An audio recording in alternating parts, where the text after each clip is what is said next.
Buenos días, doctora. A nosotros nos tocó exponer examen físico ginecológico. Los participantes son Pamela Eduardo, Nicole Flores, Gisela Fuentes, Brian Hernández, Lourdes Lafuente, Yasmín Mamani, Pamela Tuyo, Keili Tarqui y Luis Tercero. Comenzamos con el interrogatorio donde tenemos los datos de afiliación, en el cual de los más importantes es la edad, ya que en la edad de la infancia se van a dar normalmente las anormalidades, ya sean anormalidades anales, ureterales o vaginales. En la pubertad tenemos que prevenir lo que es el correcto desarrollo de la niña, en el cual se debe presentar la menarca entre los 12 a los 15 años. Si es que se presenta a los 9 años, lo llamaremos menarca prematura. En la mujer adulta, la prevención de las ITS y también el cuidado en el embarazo. Las mujeres después de los 50 años, también trabajar con lo que es la menopausia, que sería la pérdida del ciclo menstrual. En la raza tenemos que las mujeres de raza negra tienen mayor tendencia a lo que es el cáncer uterino. En el estado civil, en el caso de embarazadas, tenemos que precautelar que tengan una red de apoyo, ya sea familia o esposo. En la ocupación tenemos que ver que la mujer si tiene algún riesgo tóxico en el caso de su trabajo, trabajar con químicos, cargar cosas pesadas, ya sea en trabajos de movimiento o de campo, o si está en un estado de sedentarismo. En los antecedentes ginecobstétricos tenemos la menarca, que va a ser la primera menstruación, como ya lo habíamos mencionado. Esta se tiene que presentar entre los 12 a los 15 años de edad. El ritmo, que es cuántos días menstrua la mujer y en cuánto tiempo. Esto quiere decir, por ejemplo, que una mujer debe menstruar 3 días cada 28 días y se considera un ritmo adecuado. Tenemos que recordar que el ciclo menstrual dura entre 21 a 35 días para ser considerado como un ciclo en los rangos normales. También tenemos que preguntar sobre los antecedentes del inicio de la vida sexual, el número de parejas sexuales y el método anticonceptivo que usa actualmente y anteriores usado. Esto para la prevención de embarazos e ITS. También preguntar si se realizó su prueba anual de Papa Nicolau para la prevención del papiloma humano. La fórmula obstétrica, en la cual tenemos que preguntarle a la mujer el número de gestas, el número de abortos, el número de partos y de cesáreas. En las mujeres embarazadas tenemos que precautelar que haya tomado todos sus controles y también tener en cuenta la fecha estimada de parto, esto mediante la fecha de la última menstruación. En motivos de consulta tenemos los signos más comunes, en los cuales vamos a tener el flujo vaginal, siendo de dos tipos, los blancos o los rojos, siendo la menstruación o sangrados, y en el flujo blanco tenemos que precautelar que la mujer no tenga un flujo adecuado, sin un olor aparente y sin cambios en la coloración a un amarillento, ya que esto nos puede llevar a ciertas patologías. Hemorragias genitales, alteraciones menstruales, como lo habías mencionado, mayor de 35 días o menor a 21 días, un ciclo eh, normal. Si tiene amenorrea, que va a ser la ausencia de la menstruación por más de 3 meses. También tenemos que preguntar si presenta algún tipo de dolor para determinar si este dolor puede ser un dolor fisiológico, ya sea por la menstruación o puede ser patológico por otras causas. También tenemos la endometriosis, que va a ser la presencia del tejido endometrial ectópico en otras zonas. Por ejemplo, lo que es el tejido endometrial en lo que es la vejiga, lo cual puede causar mucho dolor en la paciente, sobre todo en sus días de menstruación. Entre otros síntomas que tenemos que tomar en cuenta es la sensación de cuerpo extraño, que nos puede llevar a una posible diagnóstico de prolapso de vejiga o de útero o de recto. La incontinencia al esfuerzo quiere decir que la paciente eh, tiene incontinencia al reír, al toser o al cargar objetos pesados, o la incontinencia urinaria en emergencia, que tiene mucha sensación de querer ir a orinar. En la inspección somática general tenemos que tener en cuenta lo que es la fascia de la mujer gravítica. Quiere decir una fase en la cual la mujer tiene una hiperestimulación hormonal. Esto puede suceder en el embarazo, en el cual va a presentar placas o manchas hiperpigmentadas en lo que es la fascia. También tenemos la climatérica, que está ya a las mujeres de edad adulta, mayores a 50 años, donde tenemos lo que son las arrugas, ya conocidas también las patas de gallo, y también manchas hiperpigmentadas en lo que sería mejilla, región nasal y región de la frente. Y también tenemos que tomar en cuenta lo que es el signo de Hersen, que va a llevarnos a lo que es la ruptura del embarazo ectópico. Este signo se presenta en lo que es la parte orbital de los labios, siendo una sombra blanca entre la transición rojiza del labio y la transición de la piel. El estado nutricional tenemos que precautelar que la paciente no tenga sobrepeso o que tenga subidas de peso por etiología hormonal, y también en la mujer embarazada que no suba más de 12 kilos, que es el rango normal que tiene que tener.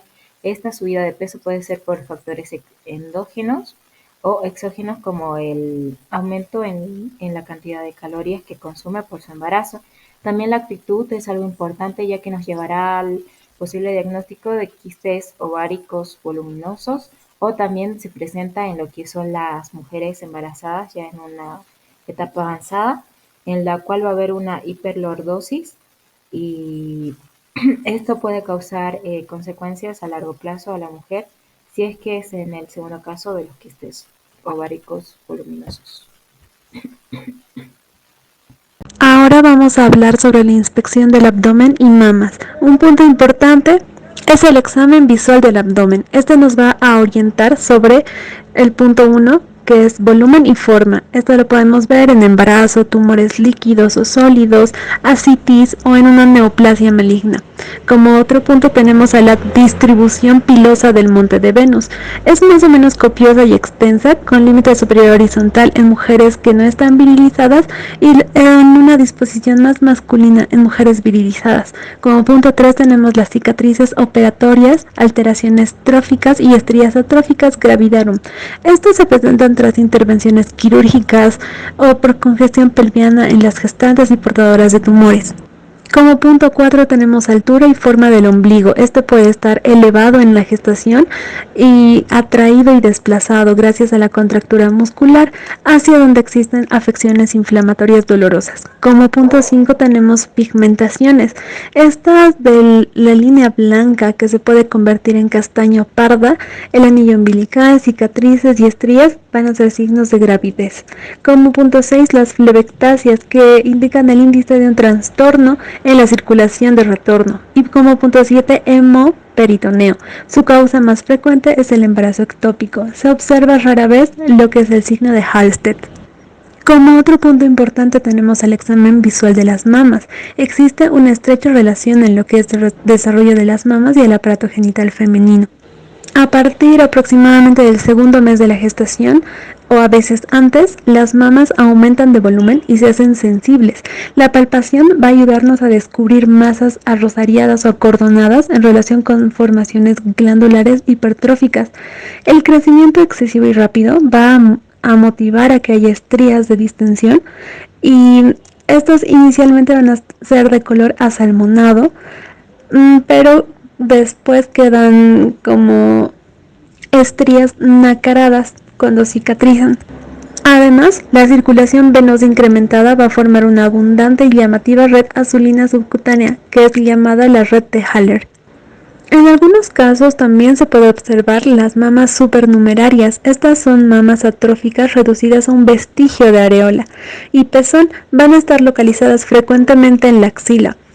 Al ingurgitarse en el periodo premenstrual y gestante, van a poder confundirse fácilmente con lo que son los quistes sebáceos o ganglios, y además estos pueden degenerar carcinomatosamente.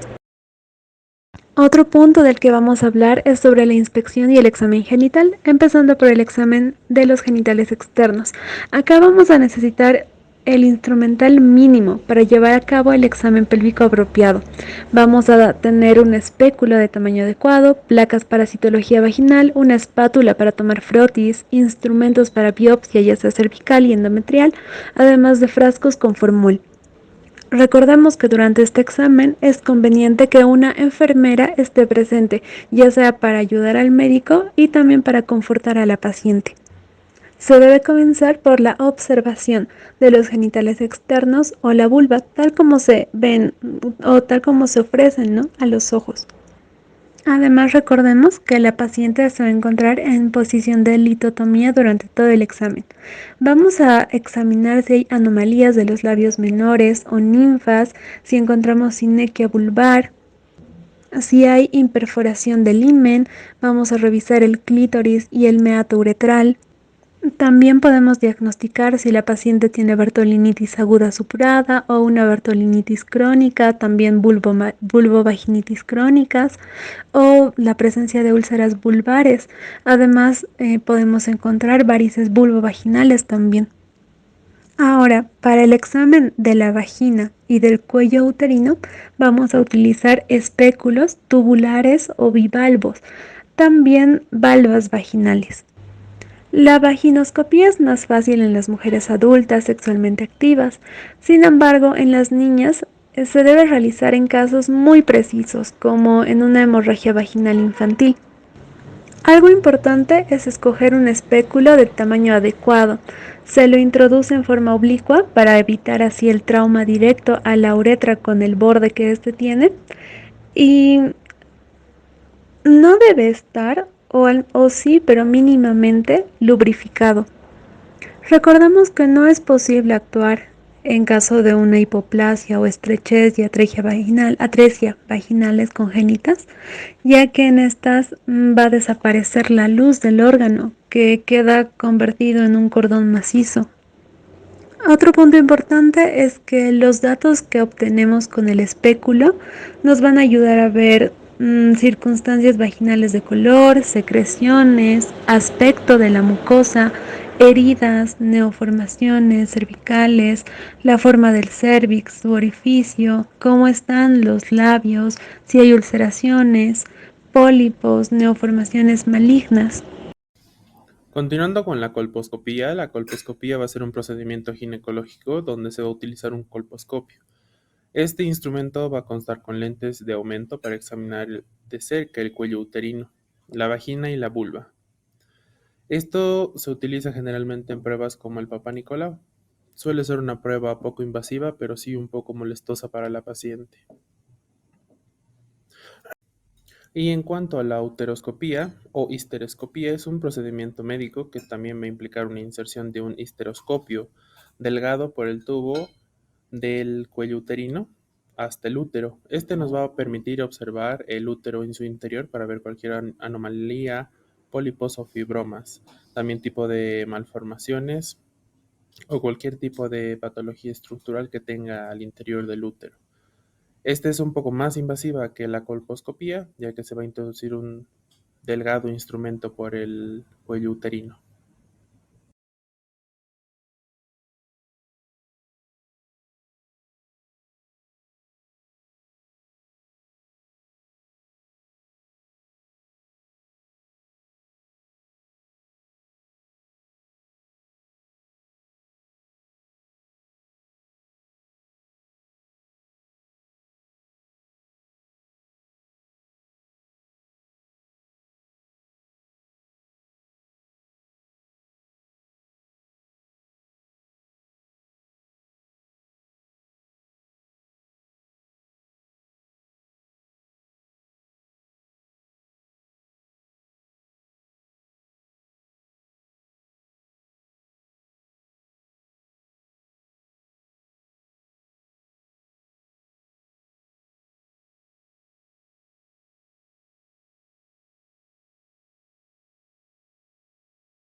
Bueno, vamos a ver ahora lo que es la amniocentesis.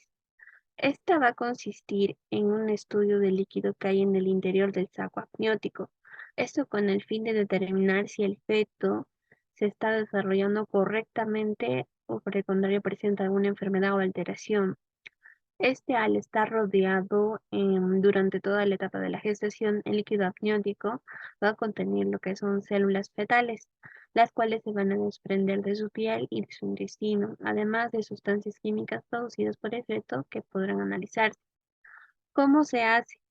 Bueno, para obtener lo que es el líquido amniótico es necesario hacer lo que es una punción con una aguja larga y fina, la cual se va a introducir a través de la pared abdominal y atravesar lo que es la pared uterina y la bolsa amniótica.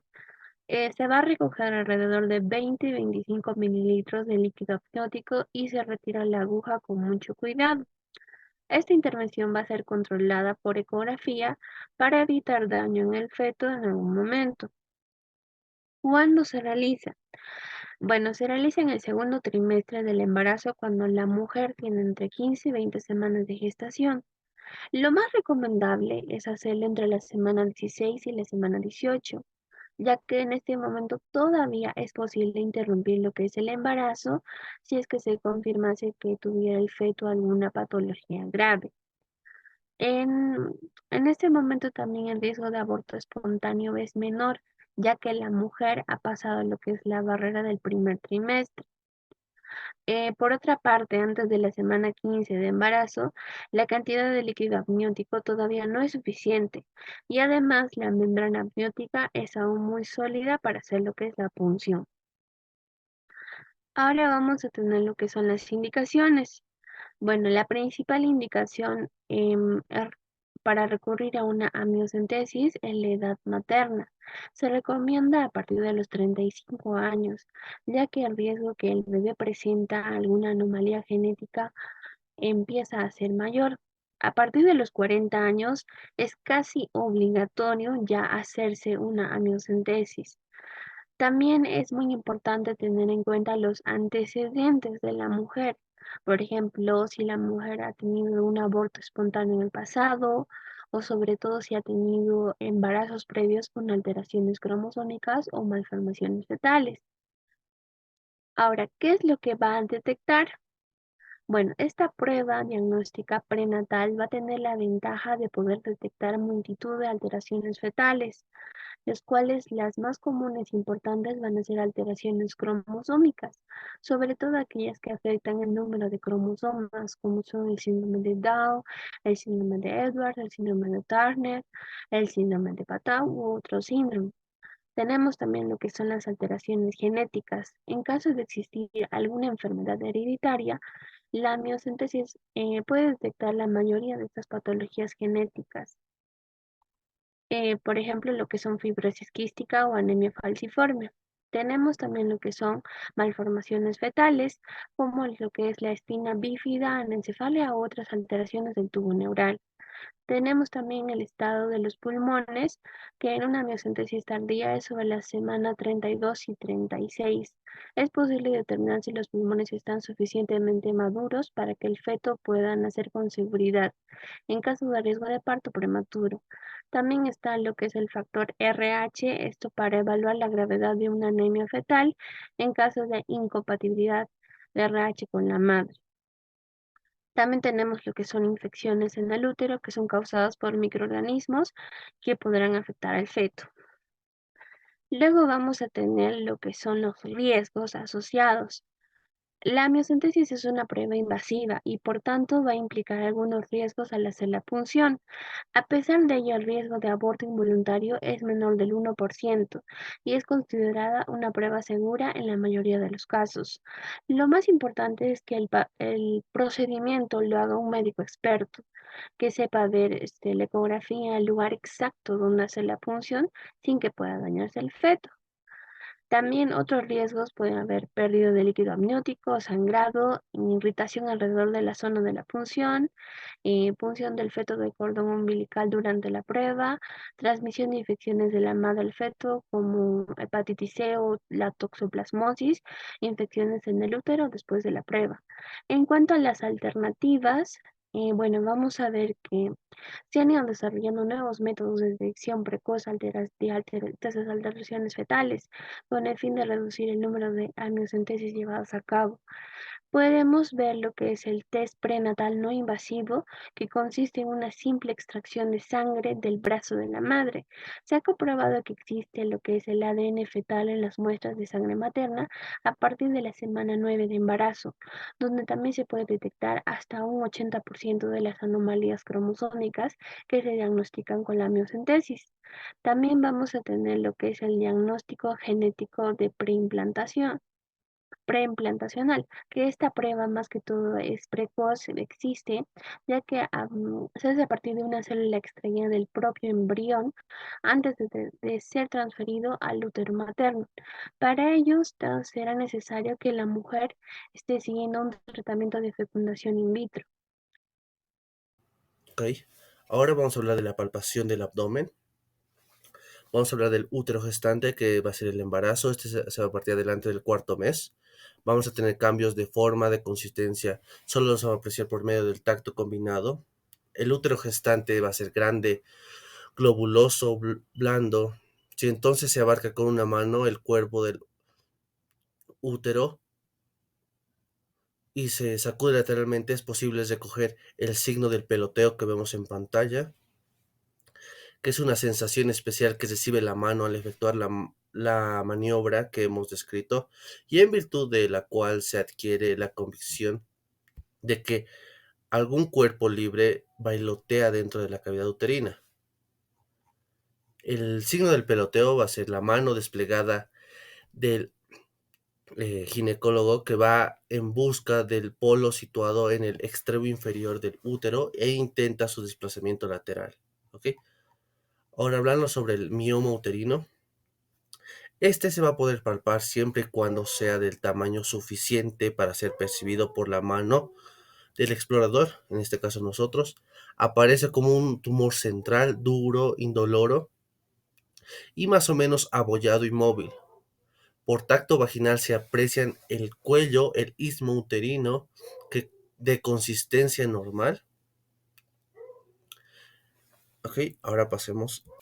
Ok, ahora hablando de los quistes ováricos o el quiste ovárico, ocupan gran parte central del abdomen, al que abultan con tendencia al desplazamiento hacia la foca ilíaca correspondiente, donde va a existir nuestro quiste. Su consistencia va a ser fluctuante, ¿ok? El tacto combinado señala un cuello y útero de tamaño normal. Cuando el quiste coexiste con un embarazo, tiene tendencia a torsionarse sobre su pedículo, ¿ok? Ahora, hablando un poco de los eh, hematocolpos, estos se van a poder motivar por una masa accesible en la parte baja del abdomen, donde lo vamos a poder sentir. Esta más que todo va a ser evidente con la palpación vagino-abdominal, ayudándonos. Y hablando de los tumores ováricos, estos se van a percibir más que todo sólidos, irregulares y fijos. En los benignos, si tenemos al fibroma, ok, el útero se va a delimitar bien en este caso. El fibroma ovárico va a estar con ascitis y posible hidrotórax. Estos van a confirmar el síndrome de Mainz, y en caso que se trate de tumores malignos, por ejemplo, el cistocarcinoma pseudomucinoso, vamos a hablar de un pseudo síndrome de Mainz, ¿ok? Ok, ahora hablando del tacto vaginal, ¿ok? Permite darse cuenta de la lisura, holgura y permeabilidad de la vagina. En este caso, nuestro tacto nos va a permitir hacer eso. Del estado de los fondos de saco vaginales, ya tenemos el de Douglas, si este se va a encontrar depresible y por tanto vacío, y de las condiciones físicas del cervix. Va a ser indispensable practicar un enema previo eh, y vaciar la vejiga urinaria. En casos de vaginismo puede ser precisa la anestesia local o general. ¿Ok? Situada la paciente en posición ginecológica después de separar los labios, como vemos en pantalla, y de inspeccionar el introito vaginal, se introduce el dedo índice y luego el dedo medio de la mano derecha, bien embardunados y lubricados, ¿ok? Y protegiendo con un guante fino. La introducción se facilita deprimiendo con los dedos de comisura vulvar posterior al fin de no herir el clítoris y la uretra, ¿ok? La práctica del tacto, como vemos en la imagen izquierda, del tacto vaginal va a ser la posición correcta de ambas manos y cómo las debemos tener. Ahora, hablando un poco de la mucosa vaginal, esta va a permitir el deslizamiento de los dedos y produce al tacto la sensación de terciopelo. Vamos a sentir esa sensación al momento de introducir.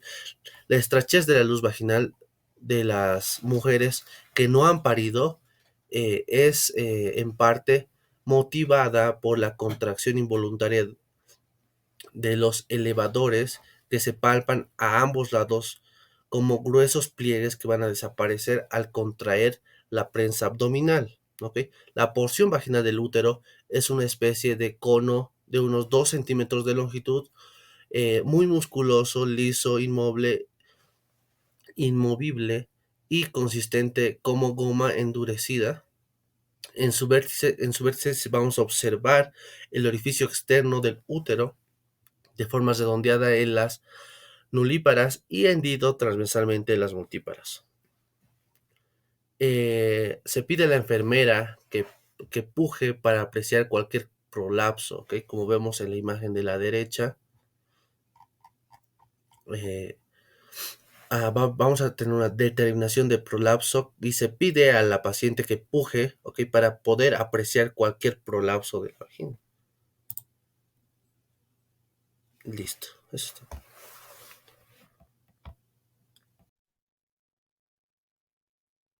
Bueno, ahora vamos a seguir con lo que es la palpación combinada vagino-abdominal. Esta palpación va a complementar lo que es el tacto vaginal. Es un método mucho más útil en lo que es la exploración ginecológica debido a que nos va a ser mucho más accesible al útero y también a los anexos. ¿Cómo se realiza este procedimiento? Una vez terminado lo que es el tacto vaginal, sin retirar ya los dedos que estaban en la vagina, tenemos que disponerlos de tal manera de que su cara interior tiene que estar en relación con lo que es la pared anterior de la vagina. Y la otra mano tiene que estar encima del abdomen y comprimirlo aproximadamente unos 10 centímetros encima de la sínfisis del pubis, así como podemos ver en la imagen, ¿no? Entonces sabemos que es una técnica bimanual. ¿Nosotros qué es lo que esperamos encontrar con este procedimiento? Tenemos que saber que en el útero vacío normal o en el útero vacío normal, esto tiene una forma de ángulo obtuso, que es hacia adelante, y su vértice también está en la unión con lo que es el cuerpo del cuello. Bueno, sus paredes, anterior y posterior como tal, van a ser paralelas como si fuera una tapa de libro. Y su consistencia es dura, pero su superficie es lisa y también resbalosa. Después tenemos lo que es el útero grávido. En este útero grávido tenemos que saber que nos ayuda como diagnóstico para lo que es un útero miomatoso, también para los quistes de ovario, y tiene una mayor utilidad. En este útero grávido tenemos distintos signos que tenemos que saber reconocer.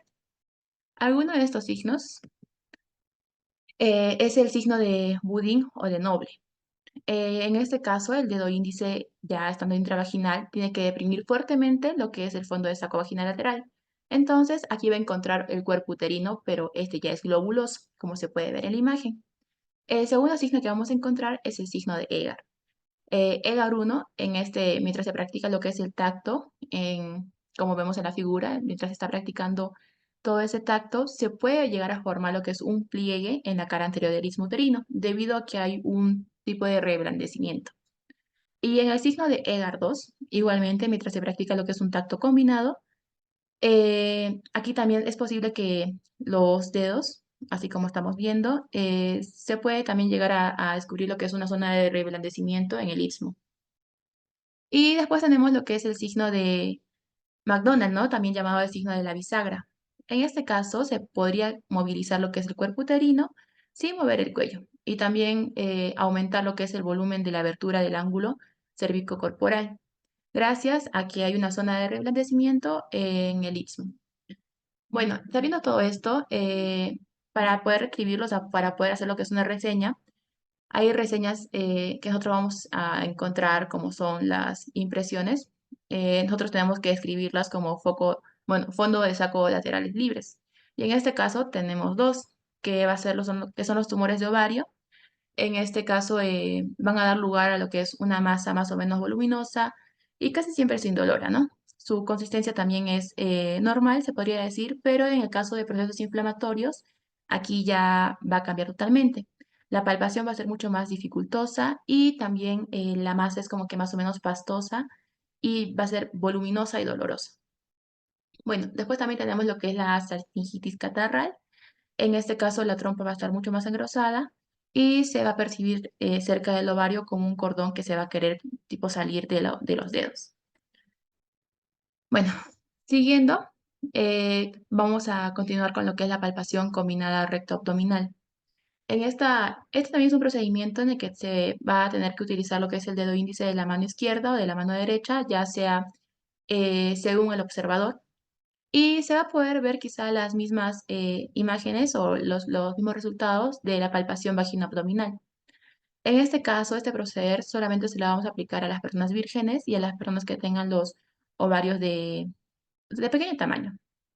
Entonces, ¿cuál es la diferencia entre esta palpación con el tacto rectal? En la palpación, bueno, en el tacto rectal vamos a apreciar nosotros mejor lo que es un estado del parametrio posterior. En cambio, en esta palpación recto-abdominal vamos a apreciar lo que es un mejor estado de parametrio de la pared anterior y también de los laterales. Luego tenemos lo que es la palpación rectovaginal o bimanual vagino-rectal. Este cumple tres propósitos. El primero es palpar el útero retrovertido, los ligamentos uterosacros y palpar lo que sería el fondo de saco y los anexos. Esto se va a utilizar para la criba de cáncer de colon rectal para mujeres mayores de 50 años. Sus indicaciones se basan en pacientes que presentan rectorragia, hemorroides, fisuras, rectocele, infiltración tumoral y endometriosis. Su procedimiento consta de 7 pasos. El primero es retirar los dedos del tacto bimanual y cambiarse los guantes y lubricarlos. Por segundo, se introduce lentamente el dedo índice en la vagina y el dedo medio en el recto. Se pide al paciente que empuje hacia abajo tratando de relajar el esfínter anal, recordándole que eso podría estimular el intestino, sin embargo, no se defecará. Se aplica presión sobre las paredes anterior y lateral con los dedos del explorador y se comprime el abdomen con la mano. Se comprueba si hay masas en la bóveda rectal. Después de la exploración, se pide que los genitales externos se limpien y el recto con un pañuelo de papel hacia por la paciente que lo haga ella misma. Por último, no se debe olvidar que después de cada exploración se tiene que revisar los guantes por presencia de mucosidad, sangre o algún líquido. Luego tenemos la palpación combinada vaginoperianal. Ese se basa en un procedimiento donde se introduce el dedo índice en la vagina y se presiona hacia atrás y hacia abajo. El pulgar de la misma mano y los dedos de la otra ejercen la presión lateralmente vertiendo sobre el anillo anal. Este es un método muy útil para revelar las hemorroides internas y las fisuras anales.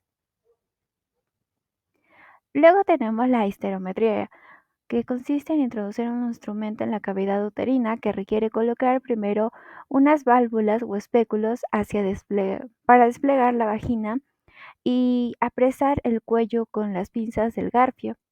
Se debe realizarse la esterometría con toda la asepsia y el cuidado para evitar infecciones y perforaciones uterinas. Luego tenemos lo que sería la percusión, que por este medio se hace una percusión superficial y profunda y nos daremos cuenta de la forma, volumen y profundidad de las tumoraciones genitales. En caso de una citis, los límites pleximétricos se modifican al situar a la paciente de cúbito dorsal a lateral. En situaciones que no ocurren las tumoraciones quísticas o colecciones enquistadas. Auscultación. Cuando la auscultación directa Directamente el médico se coloca al lado de la paciente, teniéndola de cara mirando al pubis. Es de importancia que este parámetro en las gestantes y en el periodo avanzado un periodo avanzado encontrado. Primero se va a ver lo que es el pulso aórtico materno. Es sincrónico con el pulso radial. Latidos cardíacos fetales que comienzan a oírse a los 5 meses y medio alrededor del ombligo. Son rápidos y regulares con un promedio de 120 a 160 latidos por minuto. Se puede escuchar también lo que sería el soplo uterino, zumbidos acompasados, sincrónicos con el pulso materno, que se percibe en las partes laterales e inferiores del útero. Luego sería el soplo funicular, que solo se oye del 10 al 15% de los casos. Sugiere una dificultad circulatoria de los vasos umbilicales. Luego también están los movimientos fetales al estimularla mediante la palpación con un ploteo del útero. El vagido uterino, que es un gemido o un grito emitido por el feto dentro del útero, que es audible a distancia. Y por último, la permeabilidad de las trompas ováricas, que es perceptible a nivel de cada fosa ilíaca. Muchas gracias por su atención.